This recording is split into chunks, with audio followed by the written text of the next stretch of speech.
Primera carta a los Corintios, capítulo 5, verso 1.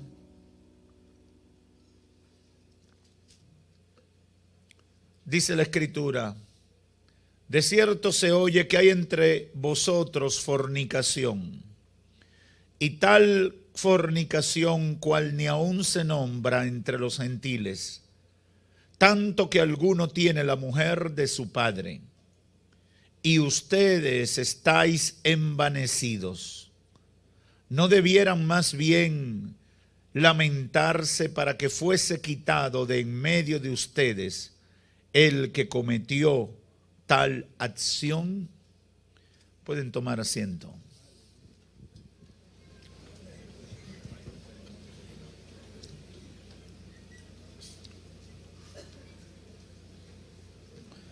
Hoy, con la ayuda del Espíritu Santo, quiero continuar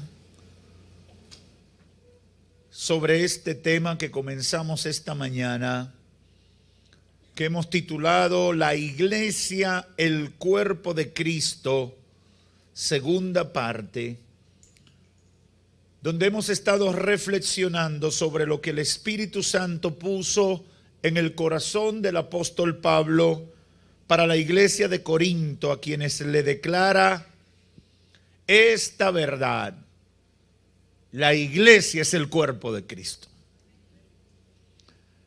Y a partir de eso, el apóstol les pone dos razones por las cuales hace esa declaración. La primera: la iglesia como el cuerpo, todos sus miembros o parte están llamadas a vivir en unidad para sobrevivir frente a la oposición y también para cumplir con su propósito en la tierra. No se concibe una iglesia dividida. Y segundo, la vida de la iglesia será efectiva e impactante en la medida que disfrute de sanidad, lo que es sinónimo de santidad, en su desarrollo, en su operación, en su funcionamiento.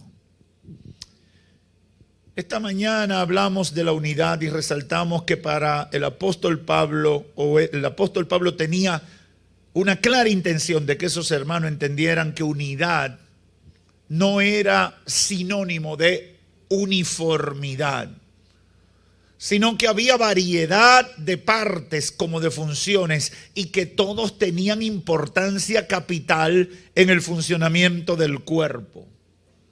Y resaltábamos eso porque muchas veces la gente confunde unidad con uniformidad. Y Pablo decía: el ojo no puede hacer la función de la nariz, ni la nariz la del oído, ni la del brazo, ni la del pie. Todos somos parte del cuerpo, pero tenemos asignaciones conforme al deseo de Dios, como Dios quiso que fuera. Por eso, así como en el cuerpo hay partes que son aparentemente débiles, pero son sumamente importantes, porque por ejemplo, la cabeza. Usted se da un golpe en la cabeza y usted probablemente salga bien averiado, porque es sensible la cabeza. Siempre se cuida la cabeza para que no sufra una lesión permanente. Ahora bien, usted se da un golpe en una pierna, en un muslo, y quizás pudiera ser tan fuerte que le rompe el hueso, pero sigue viviendo. No es tan delicado, pudiera tener un hematoma, pero no es como la cabeza. Un golpe, a veces hasta sencillo en la cabeza, puede acabar con la vida de un ser humano. Pablo dice: somos parte del cuerpo. Estamos unidos en el cuerpo, pero no somos uniformes. El Señor que nos creó nos dio asignaciones y eso debe tenerlo claro todo el mundo en la iglesia. Y resaltábamos la lucha que tenemos al meter prácticas paganas en la iglesia, como el tema del populismo y la misma democracia que se ha metido en la iglesia. No, a todo el mundo hay que darle chance de tal cosa. No. A unos Dios escoge para una cosa y a otros los escoge para otra. Unos son buenos en una cosa y otros son buenos en otra. Y dice el apóstol, y ninguno puede decir que es más importante que el otro porque todos son colocados por Dios para cumplir una misión. Y esa es una idea muy clara e importante que debemos tener nosotros al entender que somos el cuerpo de Cristo. Somos parte del cuerpo. No todos vamos a poder hablar en el micrófono, pero todos tenemos una función que hacer en la obra del Señor. Hay hermanos que están allá arriba trabajando con los niños. Y ese es un ministerio importante porque para que los padres y madres que están aquí estén tranquilos escuchando la palabra, necesitan que esos niños lo estén atendiendo, esos hermanos que están allá arriba. Y ese trabajo quizás los que están en televisión no lo ven. Para que usted tenga tranquilidad aquí. Hay unos hermanos ahí afuera atendiendo los vehículos. Lo están cuidando. Ellos no están disfrutando del culto. Ellos no están diciendo gloria a Dios, aleluya. No tienen el disfrute del aire acondicionado. No se gozan con la alabanza porque ellos están esforzadamente entregando su fuerza para que usted esté tranquilo aquí en el templo. Todos somos partes del cuerpo. Todos estamos haciendo algo importante. Y en el cielo, todo lo que hacemos en cualquier parte del cuerpo es altamente valioso para el Señor. Por eso dice un dicho evangélico, no lo he visto en la Biblia, en el cielo habrán sorpresas. Yo he oído a muchos evangélicos decir eso, en el cielo habrán sorpresas. Sí, porque el ser humano valora las cosas por lo que ve y por los códigos que en la sociedad o en la cultura son valiosos. Pero en el cielo hay otros códigos que funcionan. En el cielo no hay injusticia y Dios ve todo lo que pasa alrededor de su iglesia. También decíamos que esa diversidad tampoco era independencia, sino que estar juntos sabiendo que eran diferentes. Estar juntos sabiendo que eran diferentes no le daba la condición de independiente, sino que debían verse como dependientes el uno del otro, como parte de un mismo cuerpo. El brazo necesita que el ojo vea y que el pie camine. Porque el brazo no puede quedarse en el aire solo. Tiene que ir a donde los pies y las piernas lo lleven. No puede estar separado. Dice, no, yo como soy brazo y ustedes lo que están corriendo, yo no voy a estar en eso, yo me quedo aquí sentado. El brazo no puede hacer eso. Es a correr que vamos. Vamos a correr todo el mundo aquí porque somos parte del cuerpo. No es independencia, sino al contrario, debemos verlo como dependencia. No tengo duda de que la iglesia del siglo XXI necesita repasar estos conceptos para conectarse con su llamado y para ser efectiva y en definitiva cumplir con el propósito de Dios. Ahora, yo quiero concentrarme en la segunda parte que tiene que ver sobre este segundo aspecto importante que el apóstol enfoca cuando habla del cuerpo, que además de la unidad, él trata el tema de la sanidad o la buena salud espiritual del cuerpo de Cristo, de la iglesia. Todo está vinculado. Cuando uno se siente enfermo, uno no funciona igual. Hay una de las cosas que le pasan a uno cuando uno se siente enfermo, aunque estén contentos todos los demás, uno está como con la cabeza cabizbaja, con el rostro, y está todo el mundo, pero tú tienes una fiebre en 40 y tú estás ahí como pasa masticada, ¿verdad? Porque tú no estás en salud. La sanidad del cuerpo es fundamental. Pablo se enteró de conductas torcidas de personas que siendo miembros de la iglesia tenían Y de alguna manera, esas conductas torcidas y equivocadas, contradictorias con la fe, eran toleradas por toda la congregación.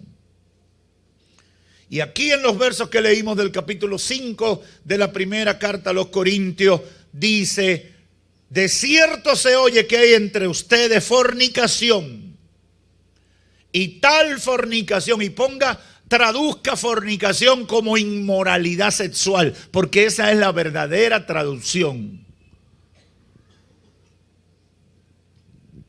Tal fornicación cual ni aún se nombra entre los gentiles, tanto que alguno tiene la mujer de su padre. Incesto. Y vosotros estáis envanecidos en la luna de Venecia. O quizás hasta contento de que la iglesia está llena de gente así. Y dice el apóstol: ¿no debieran más bien lamentarse para que fuese quitado de en medio de vosotros el que cometió tal acción? Esa es una palabra fuerte del apóstol. Las divisiones, el partidismo y los conflictos ya eran un problema que estaba afectando a la iglesia de Corinto. Sin embargo, Pablo tiene que poner el dedo en la llaga y señala el problema más serio. Y es lo que yo llamaría insensibilidad espiritual de los hermanos que estaban conviviendo con esa situación, y daba la impresión que ni se sentían mal por lo que estaba pasando. La insensibilidad espiritual, la falta de compromiso con la fe y con el testimonio de Cristo es una de las cosas que puede desatar la ira de Dios sobre un pueblo, sobre una nación, sobre una iglesia, sobre un individuo. No estamos llamados a sentirnos cómodos con el pecado. Al contrario, debemos sentirnos mal con el pecado, tanto el propio como el de el que está a nuestro lado. El apóstol llama la atención sobre esta conducta que tenía la iglesia de Corinto, sobre esta forma de manejarse en medio de una situación tan grave. Imagínense lo que dirían los vecinos de la iglesia. Ahí hay un hermano que le celebran todo, que participa, es de los líderes de la iglesia, es un miembro activo y está viviendo con la mujer de su papá. ¿Usted se imagina una cosa como esa? Si nuestro brazo derecho está enfermo y no lo puedo mover, lo natural es que yo haga algo para que se sane, o voy al médico, pido que me den una pastilla para desinflamarlo si está inflamado, o si no, voy y pido que me hagan la cirugía que haya que hacer para que funcione, porque nadie quiere vivir con un brazo enfermo. Me dificulta la vida, me complica la existencia. Es natural que si tengo una parte de mi cuerpo dañada, yo reaccione y busque ayuda. Porque no me voy a quedar así, dañado. Mira, yo tengo 3 días que no como porque el estómago está mal y está bien, pero yo sigo bien. ¡Qué bien! Tiene 3 días sin comer. Hay que arreglar eso, porque eso está mal y es parte de tu cuerpo y tú tienes que reaccionar para solucionar ese problema. Así mismo pasa con la iglesia. La iglesia de Corinto no estaba reaccionando con la situación de pecado que había internamente. Y se había acostumbrado a vivir en comunión con esas situaciones. Cuando usted conoce la historia de Corinto, cuando usted se va a cómo era la cultura de esa ciudad en esa época, se dará cuenta que esa ciudad era conocida por la sensualidad. Era conocida por el desenfreno moral. Era conocida por la ligereza con que la gente tenía conductas bochornosas moralmente hablando. Probablemente eso era común, que cosas como esas pasaran. probablemente había muchos burdeles, probablemente había una promoción permanente o gente con conductas torcidas eran exhibidas o se exhibían públicamente en la ciudad, como hay ciudades hoy. Hay ciudades, yo recuerdo que fui a una ciudad de la Florida hace 2 o 3 años y mi esposa y yo andábamos, no sé, creo que era que habíamos ido a un evento y fuimos a esa ciudad. Nosotros no sabíamos, es una ciudad donde un tipo mató mucha gente en una discoteca. Y nosotros como que no teníamos pendiente eso y comenzamos a pasear por algunos lugares de la ciudad mientras estaba el receso del evento y había un laguito ahí y había una canoa y la gente se estaba montando y mi esposa me dijo, ay, me gustaría montarme ahí, y nos paramos. Y cuando empezamos a ver el entorno, empezamos a ver muchas banderitas multicolores y muchos muchachos cerquita uno de otro. Y dijimos, ay, Dios mío, ¿y qué Sodoma y Gomorra fue que se metió aquí? Después nos dimos cuenta que ciertamente en esa ciudad y en ese sector donde nosotros habíamos caído, se promovía la conducta homosexual y el lesbianismo como bandera de ese entorno. Así era Corinto probablemente.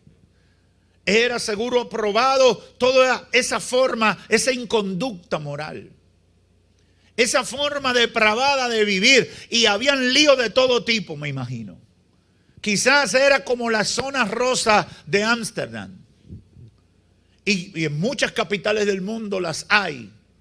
Zona libre para pecar y hacer lo que sea y nadie se mete contigo. O como Las Vegas, donde lo que pasa en Las Vegas se queda. ¿Usted cree que es por bueno? No, es por la diablura que se hacen. Corinto probablemente era así. Y quizás eso había permeado la mente y el corazón de los hermanos, no lo sabemos. Ahora, ¿por qué no enfrentaron la situación? ¿Por qué esa iglesia que Pablo fundó durante una estadía de 18 meses, en su segundo viaje misionero, por qué no lo enfrentaron? ¿Por qué dejaron que eso siguiera? Quizás pensaron, como mucha gente hace, ese es un problema de ese hermano, yo no tengo que ver con eso.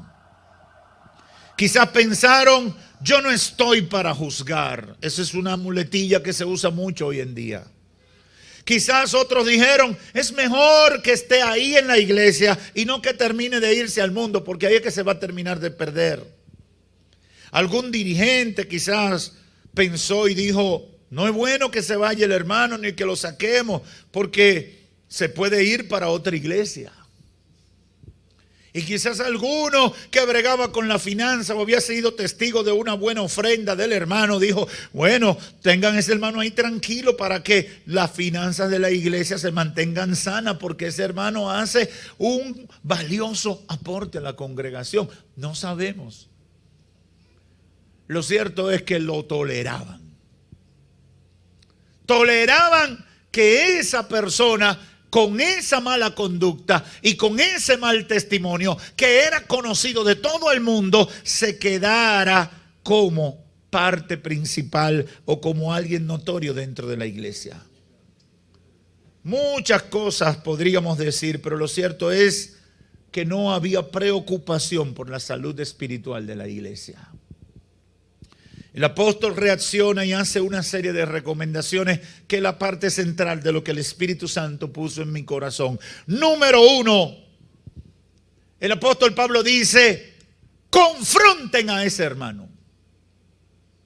Enfrenten el problema. No le den de lado a esa situación. Hay que tratar el tema.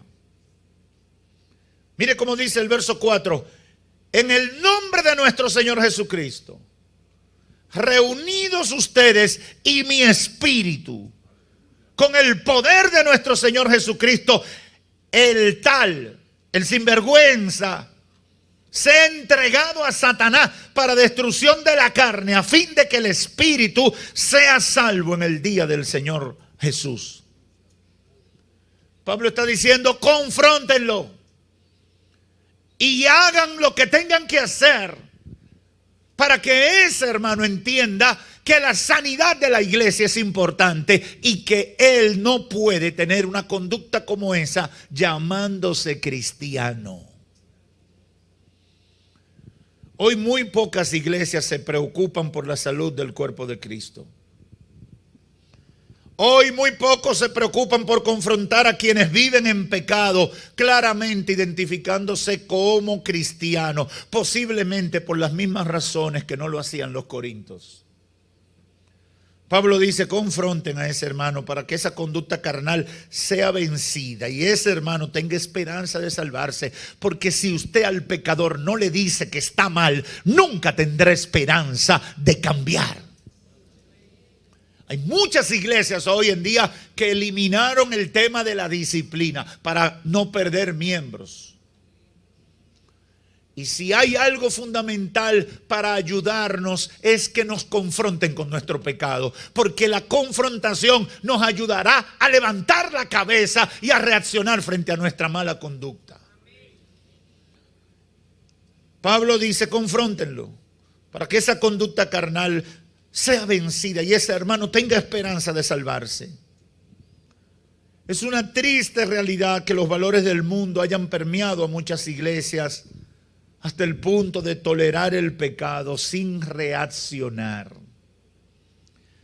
Y aquí debo hacer un par de aclaraciones que considero importantes y oportunas.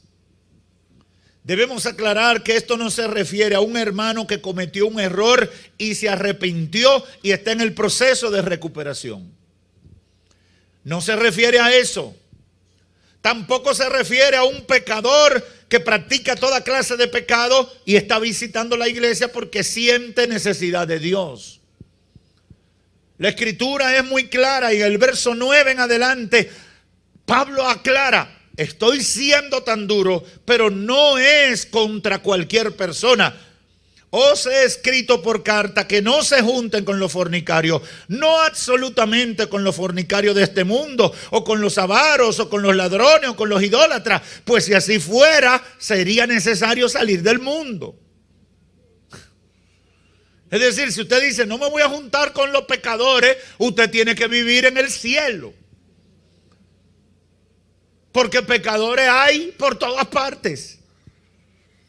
Ahora dice el apóstol, más bien os escribí que no se junten con ninguno que llamándose hermano fuere fornicario, fuera un avaro, fuera un idólatra, fuera un maldiciente, un borracho, un ladrón, con el cual ni aun comáis. ¡Wow!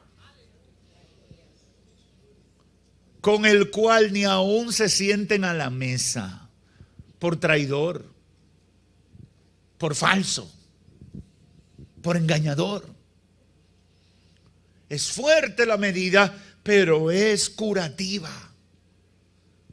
Tiene que ver con ese tipo de gente que se hace llamar cristiano y lo único que trae es comentario negativo para el pueblo de Dios.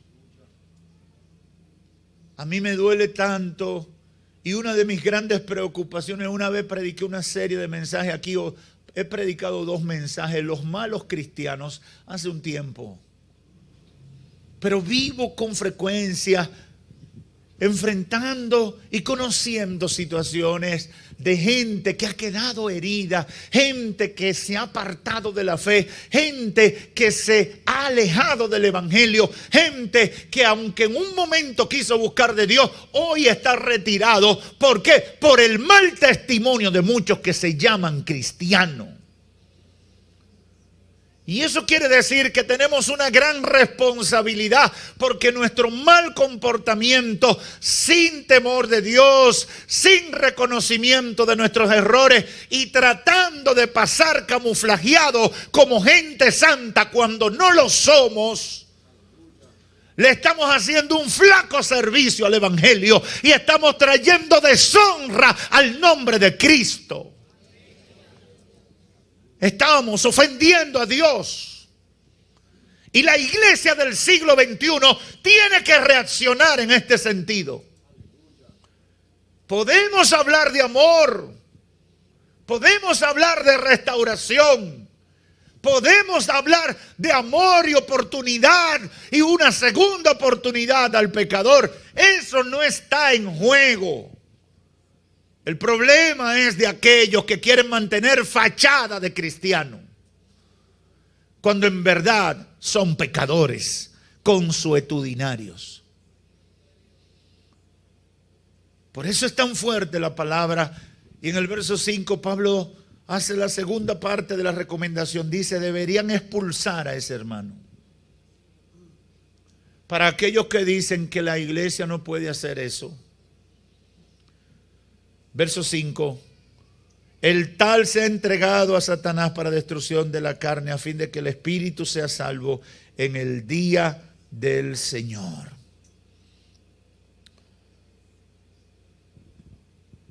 Yo creo que de eso no tengo que abundar, pero hay medidas drásticas y yo le voy a decir algo y Dios lo sabe que no lo digo por jactancia. Yo tengo una alta preocupación por una cantidad de pastores que parecen políticos en campaña, que no se atreven a hablar con un hermano y decirle, tú estás en pecado y a ti hay que ponerte en disciplina y tenemos que corregir lo que está mal en tu vida. El que no le dice la verdad no le ama de verdad. El que no lo confronta no lo ama. Y que lo sepa todo el que me puede escuchar. El que sabiendo que tú estás mal te celebra tu pecado, no te ama. ¿Por qué? Porque te está dando licencia para terminar en el infierno. Te está dando licencia para que el Satanás te destruya y te está quitando la oportunidad de levantarte de la muerte en que has caído. Pablo dice, entréguenlo a Satanás para que sea confrontado y sienta la realidad de su error. Y en tercer lugar dice a partir del verso 6, tienen que tomar medidas porque la iglesia corre el riesgo de contaminarse. Mire cómo dice, no es buena vuestra jactancia. ¿No sabéis que un poco de levadura leuda toda la masa? Limpiaos pues de la vieja levadura para que seáis nueva masa, sin levadura como sois, porque nuestra Pascua, que es Cristo, ya fue sacrificada por nosotros. Así que celebremos la fiesta, no con la vieja levadura, ni con la levadura de la malicia y de maldad, sino con panes sin levadura, de sinceridad y de verdad. Algunos pensarán que enfrentar de esa manera a un hermano en la iglesia sería atropellante y afectaría el desarrollo y el crecimiento de la iglesia, pero no es así. Algunos pensarían si se actúa con esa firmeza se queda vacía la iglesia, pero no es así. Hechos capítulo 5, el Espíritu Santo mató a Ananías y Zafira. ¿Cuánto han oído ese pasaje bíblico? Claramente el Espíritu Santo mató a dos miembros prominentes de la iglesia que pastoreaba Pedro. Y fueron con embuste delante del apóstol Pedro, con mentiras sobre una ofrenda que estaban dando. Y el Espíritu Santo lo mató en el acto. Ahora, ¿qué pasó después de un acto tan duro como ese?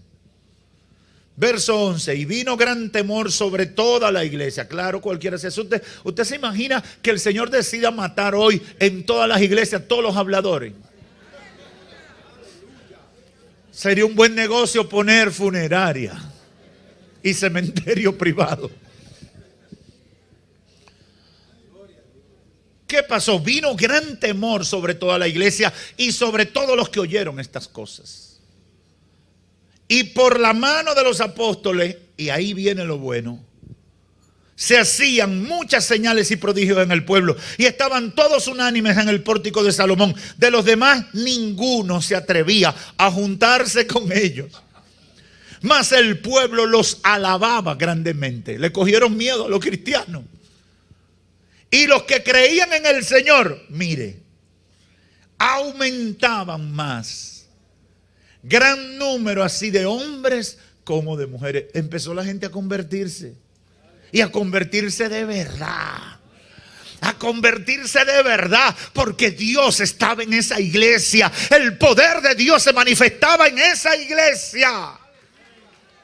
¿Qué es lo que estamos viendo ahí? Que la sanidad espiritual de la iglesia desató la manifestación del poder de Dios, desató la salvación de los perdidos, desató la gloria de Dios en medio de la iglesia. Aleluya. Dios quiere ver una iglesia sana, a través de la cual mostrar su poder, a través de la cual salvar a los perdidos. Nadie quiere meterse a una iglesia para seguir en el mismo sistema de pecado que dejó en la vida pasada. Tiene que venir a algo diferente. Tiene que venir y sentir presencia de Dios. Y el Espíritu de Dios no se mueve donde no hay hombres y mujeres buscando con sinceridad a Dios en espíritu y en verdad. Hay que estar sano para ver gloria de Dios. Hay que estar sano para que el Espíritu se mueva. Hay que estar sano para que las almas se salven. De otra manera, Dios no está ahí y no puede moverse ahí. Se desató la gloria de Dios. La manifestación del poder de Dios en la iglesia que pastoreaba Pedro. Después del Espíritu Santo matar, literalmente, en un periodo de 3 horas, de 3 a 4 horas, a 2 mentirosos que querían ganar favor ante la gente por el monto de la ofrenda que estaban dando. Quiero concluir con un par de ideas para afirmar todo lo que hemos tratado de comunicar. Número 1, la iglesia es el cuerpo de Cristo. Eso debe ser algo que esté muy claro en la mente y el corazón de todos los que me escuchan aquí y a la distancia. La iglesia es el cuerpo de Cristo. ¿Cuántos son parte de la iglesia? ¿Cuántos son parte del cuerpo de Cristo? Trata de estar claro en eso. La iglesia es el cuerpo de Cristo. Y si yo soy parte de la iglesia, yo soy parte del cuerpo de Cristo. Eso significa vivir en santidad, en sanidad espiritual, alejado del pecado. Eso significa vivir conforme a las normas del Evangelio. Hoy existen muchas iglesias que con buena intención hablan de amor, hablan de restauración y muchas cosas bonitas que tiene el Evangelio en la cual todos estamos de acuerdo. Pero en ninguna manera significa consentir el pecado. En ninguna manera significa celebrar el pecado. Si la iglesia, que es el cuerpo de Cristo, no está sana, Dios no va a manifestar su poder y su gloria en medio de ella. ¿Usted se recuerda qué estaban haciendo los discípulos allá en el aposento alto? ¿Y cómo estaban los 120 en el aposento alto? La Biblia dice que Cristo se le manifestó a alrededor de 500. Y de alguna manera 500 fueron convocados a esperar el Espíritu Santo, pero solamente 120. 120 estaban allí. No siempre la multitud estará sintonizada con lo que Dios quiere hacer, sino los que se sienten verdaderamente comprometidos con el Señor.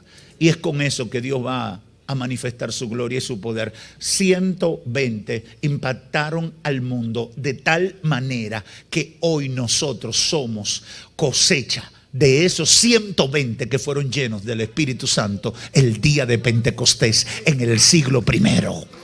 ¡Aleluya! ¡Aleluya! ¡Aleluya! ¡Oh, gloria a Dios! Ahora, si la iglesia, el cuerpo de Cristo, no está sano, Dios no va a manifestarse. Si no está unido, Dios no va a manifestarse. Y nosotros tenemos que tener claro eso.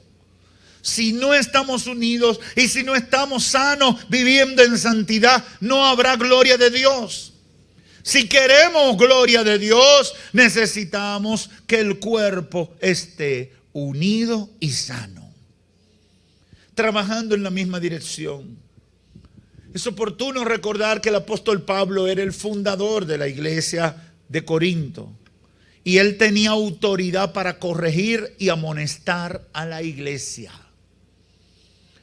Esto es importante porque no todo el mundo tiene esa autoridad, sino que tiene Dios establecido sus normas, su mecanismo con la autoridad espiritual delegada sobre los líderes para establecer acciones como esas. Obviamente la iglesia debe respaldarlo, debe orar y debe responsablemente denunciar ante las autoridades de la iglesia lo malo que está pasando, siempre que tengan las pruebas adecuadas.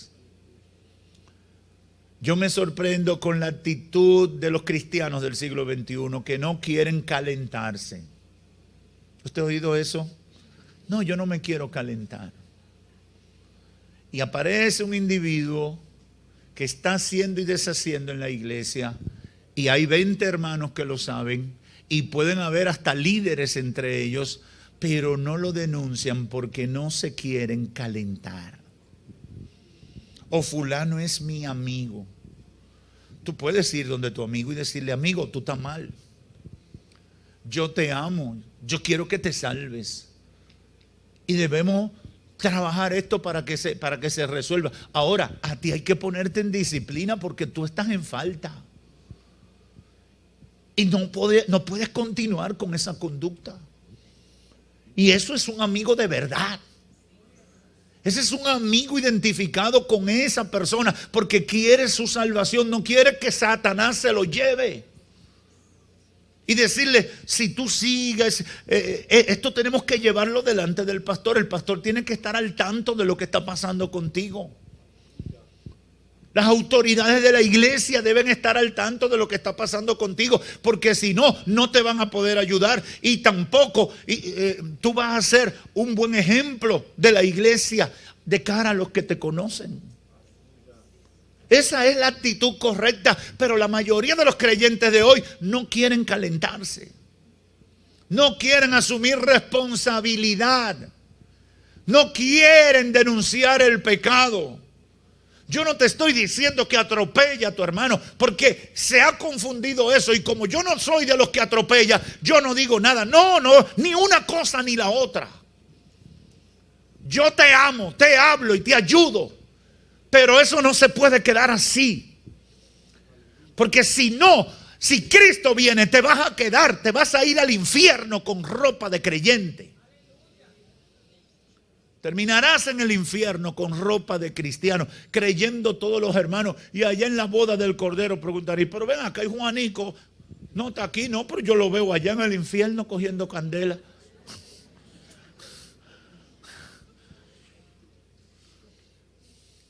Si le amas, confróntalo.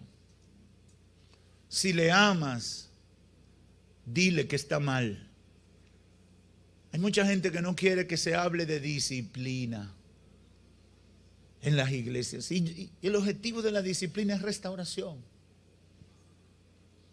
Pero la disciplina es necesaria porque después que yo paso por una disciplina, yo respeto mucho más la vida en santidad que antes de pasar por el proceso de disciplina. Porque experimenté, sufrí lo que se siente y me di cuenta cómo Satanás trató de destruirme. Y ahora cuido, como dice el libro de los Hebreos 2, cuido con mayor y temor y temblor mi salvación. Es una bendición para uno. En segundo lugar, si la iglesia como cuerpo actúa con indiferencia frente al pecado, eso va a multiplicarse hasta destruir todas las vidas que están buscando de Dios en la iglesia y fuera de la iglesia. En las iglesias donde no se enfrenta el pecado, terminan siendo destruidas por el avance del pecado. En las iglesias donde no se le pone un stop al diablo, Satanás sigue seduciendo y engañando gente. Y si el Espíritu de Dios no está por causa del pecado, no hay forma de resistir las presiones del enemigo. Si la iglesia actúa con indiferencia, el pecado avanzará hasta destruir todas las vidas que están ahí. He conocido casos de iglesias que prácticamente han desaparecido por cosas como esa. He conocido de iglesias que están en barrios populosos y no tienen 20 miembros de ese barrio. Y tú dices, ¿por qué la gente del barrio no asiste a esa iglesia? Porque todos los vecinos conocen la falsedad de los que están ahí y de los que dirigen ese lugar.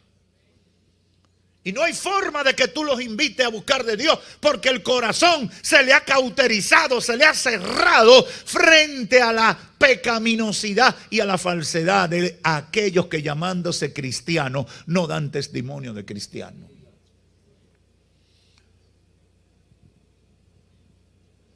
He sabido de comunidades y familias también en las cuales nadie le sirve a Dios por los malos testimonios de algunos cristianos. Y por eso yo siempre le digo a los hermanos, revisa tu testimonio en todo el sentido de la palabra. A veces uno cree que no está haciendo nada malo, pero uno está mostrando contradicciones. Hablaba este mediodía con un hermano sobre la importancia de que el creyente no se una a los que critican, ni a los que hablan mal del evangelio, ni de los hermanos en Cristo. Y mucho menos llevar esos temas ante su familia, ante sus amigos y relacionados inconversos, a su compañero de trabajo. En la iglesia no vamos a tapar el sol con un dedo. En la iglesia cristiana es transparente. La Biblia habla de David como el dulce cantor de Israel, como el hombre conforme al corazón de Dios, pero la Biblia no esconde los pecados de David. Porque el evangelio es así, el trato con Dios es así, transparente. Ahora, yo no voy a ser bocina del diablo. Tú no puedes ser bocina del diablo. Tú tienes que llenar tu boca de palabra de esperanza, de la palabra de Dios, del mensaje que puede ayudar a la gente. Siempre habrán problemas. En todo grupo hay problemas. Hasta en las mejores familias. Pero yo no voy a prestar mi boca para denigrar la fe, para hacerle daño al evangelio, ni para criticar. Aunque no me guste ese pastor, aunque no me guste ese hermano, aunque no me guste esa hermana, aunque haya tenido una diferencia con ese o aquel, eso puede haber pasado, pero nunca me debo prestar para denigrar el evangelio de Cristo, para traer deshonra al pueblo de Dios. Yo tengo que cuidar, porque somos un cuerpo. Decía esta mañana que a veces en la familia, mientras más grandes, a veces hay más variedad de comportamiento y de caracteres. Y hay a veces familiares que tú, como si se pudiera divorciar del familiar. Tú quisieras, ¿verdad? Porque es tan carpetoso, es tan travieso, que tú quisieras, ese hermano siempre tiene el guía para la izquierda, siempre en lío. Tú como que quisieras borrarlo. Todos los otros derechitos, muy bien, con buena conducta. Pero hay uno que tiene el guía más torcido. Y uno quisiera, pero cuando van a presentar a la familia, ahí está. Y en la boda, venga la familia, ahí se aparece el personaje. ¿Por qué no se le olvidó que yo me iba a casar hoy? Es tu hermano, es tu familia, carpetoso, travieso, medio loco. Es sangre de tu sangre.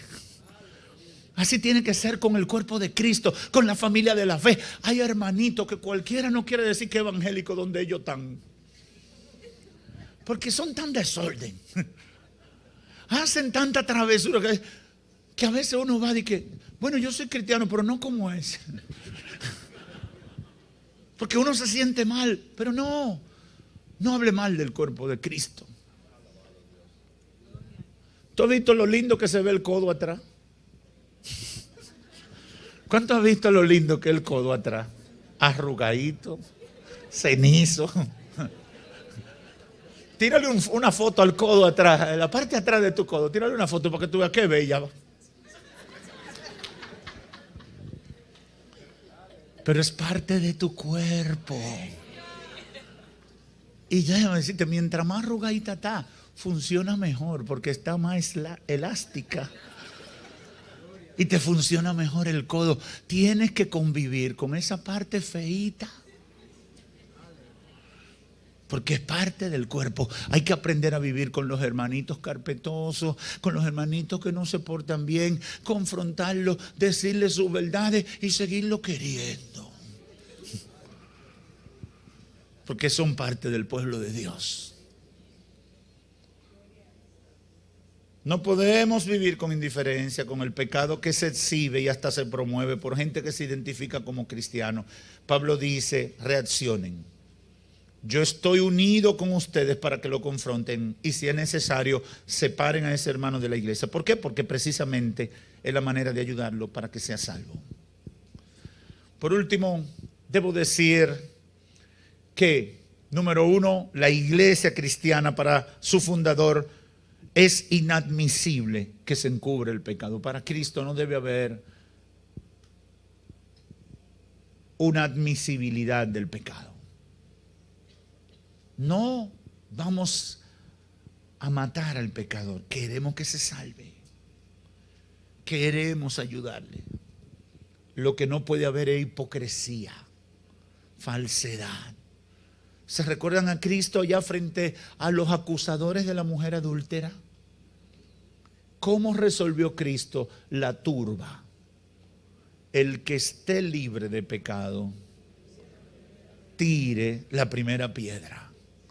Y le dijo, mujer, vete y no sigas pecando.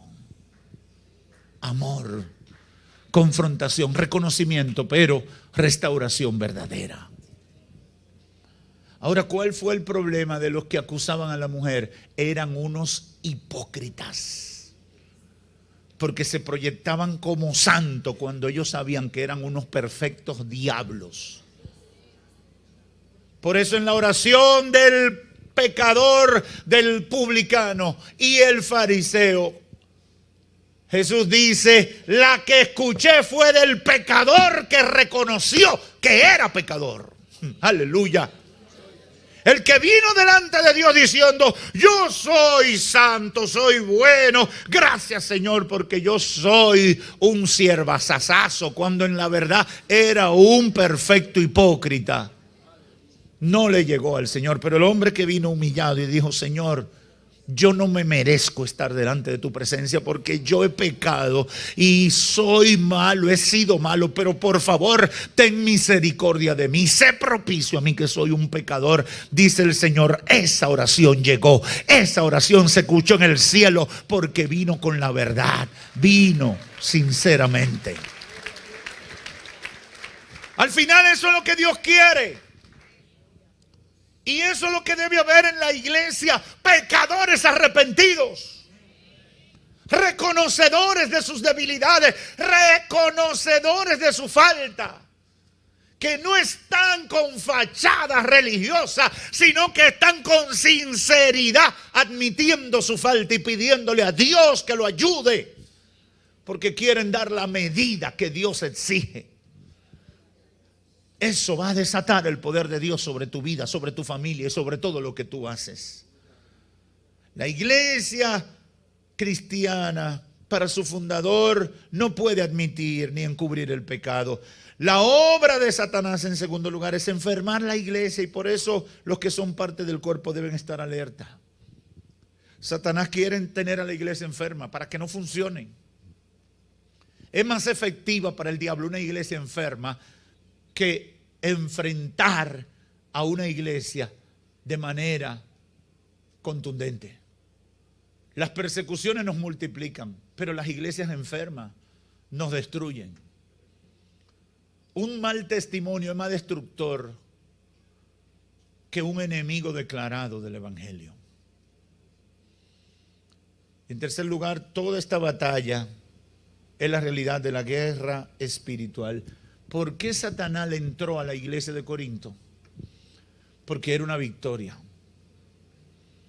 El Señor había establecido señal de amor y misericordia en medio de esa ciudad perversa. Y eso era esa iglesia. La iglesia de Corinto era un testimonio de la misericordia y la gracia de Dios en medio de una sociedad pervertida. ¿Y qué quería Satanás? Dañarle el testimonio a esa iglesia. Tú eres una señal de Dios en la familia donde estás. Tú eres una señal de Dios en el empleo o en el negocio donde estás. Tú eres una señal de Dios en ese barrio, en ese sector de la ciudad donde vives. Satanás quiere enfermarte, Satanás quiere contaminarte para que tu luz no brille. Pero hay advertencia de parte de Dios y me siento con la unción del apóstol Pablo para decirle: detengamos la enfermedad del pecado. Busquemos la santidad, sin la cual nadie verá al Señor. Finalmente, todo lo malo que veas, lejos de alejarte de la iglesia, debe acercarte. ¿Cómo, pastor? Lo repito. Todo lo malo que veas dentro de la iglesia, lejos de alejarte, debe acercarte. Porque eso confirma que Satanás es real y que está haciendo lo posible para que tú no alcances la salvación que por medio de Cristo ha sido provista para ti. Antes de alejarte, es tiempo de acercarte a Dios. Antes de alejarte por un mal testimonio de alguien, es tiempo de acercarte a Dios. Antes de alejarte por una diferencia, es tiempo de acercarte a Dios. Antes de alejarte, es tiempo de buscar de Dios y olvidarte del pecado. Por eso le digo a todo amigo que me escucha: conviértase a Cristo. A todo aquel que se alejó por un mal testimonio, acércate a Cristo. La palabra de Dios te aclara todo eso. Acércate a Cristo. Muchas veces creemos que el problema es del evangelio. No, el problema es de algunos que se llaman evangélicos. El evangelio de Cristo son buenas noticias y es bendición para todo aquel que cree. Conviértete a Cristo, amigo, amiga, descarriado. Conviértete a Cristo ahora. Es lo mejor que te puede pasar. Que Dios te bendiga. Gracias, Señor, por tu palabra. Hemos tratado de transmitir lo que pusiste en nuestro corazón.